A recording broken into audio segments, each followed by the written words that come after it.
Hey there, Libra. Welcome to your reading for the week of May 9th. This week, you start off with the Three of Hearts, which is a card of emotional happiness. Definitely a lot of love this week as well. I would say that maybe your focus is on love this week, even if you're already in a relationship. It could definitely be a focus for you. But this is also a card, like I said, if you're not interested in love, which some people aren't, this is definitely a card of just being emotionally happy, just feeling happy, and having just a general sense of, general sense of well-being.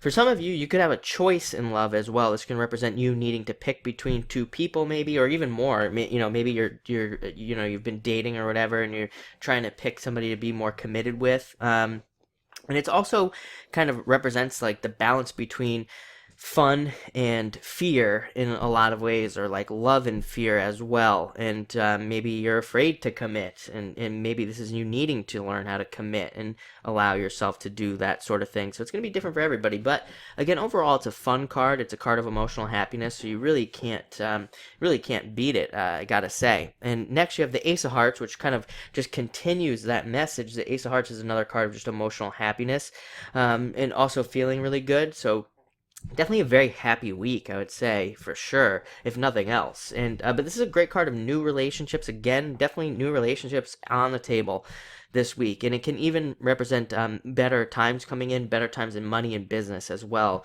It's a card of new beginnings. I always say I meditate on this card a lot.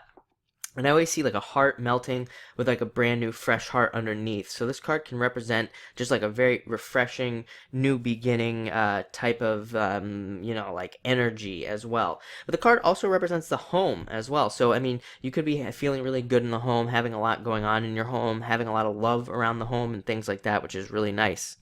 Next, you have the Queen of Clubs. This can definitely represent like a fire sign coming in. So like a lot of you could have a fire sign coming in the form of love. And again, I don't attach sex to my cards, so it doesn't matter that it's queen. Could be a male or female. Doesn't matter. They would be very charming. This is the card of the charmer in some reading systems. So could be somebody very charming, somebody who wants power and authority as well.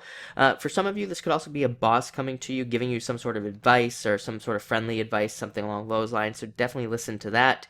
This could even be somebody in your life who needs help. There's like a lot of stuff going on around this card. I'm getting a bunch of messages on it. It could be like somebody like your girlfriend, if you have a girlfriend. I would say in this case, even though I don't attach sex to my cards, feels distinctly female. So I'd say that maybe like a sister or mother or something like that, or some sort of female in your life that needs like help or something, and you might be able to give them some really good advice this week. So stay open to people as well, especially the people you're close with. There's a lot of very friendly energy going on here. So I would say mostly that would have to do with like your very close family or just some very close friends, and be open to helping people if they need it this week.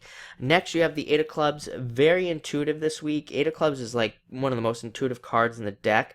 It represents intuition. It can, funny enough, it can represent confusion as well.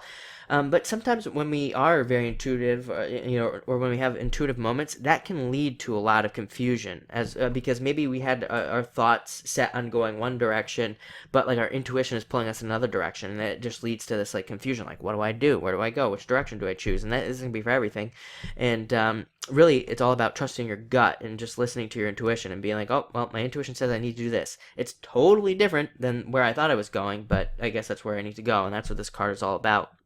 It's also a very good card though for like money and growth and for abundance and learning as well. Very good card to learn under. So any of you that might be like doing any learning this week, it would be great for that. If you're not doing any learning this week with both of these cards here, I would pick up a book or something like that, because you could really gain some like extra insights. Especially, again, it could be about anything, but if you're stuck somewhere, find a book about it. If you're trying to move forward in a business, find a book about it. And it's a great week to learn just like one extra new skill that could really help you out with these two cards especially.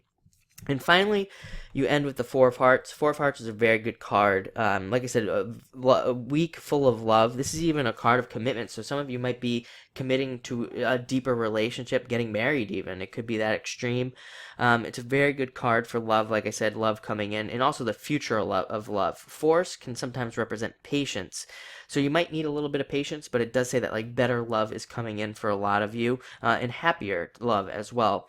For the rest of you, this could also mean better job positions, better jobs, moving. It can even represent moving, new moves, moving for jobs, moving for businesses, and things like that. So the week is all over the place. Looks very exciting, but very good. So thank you for watching, and definitely enjoy your week.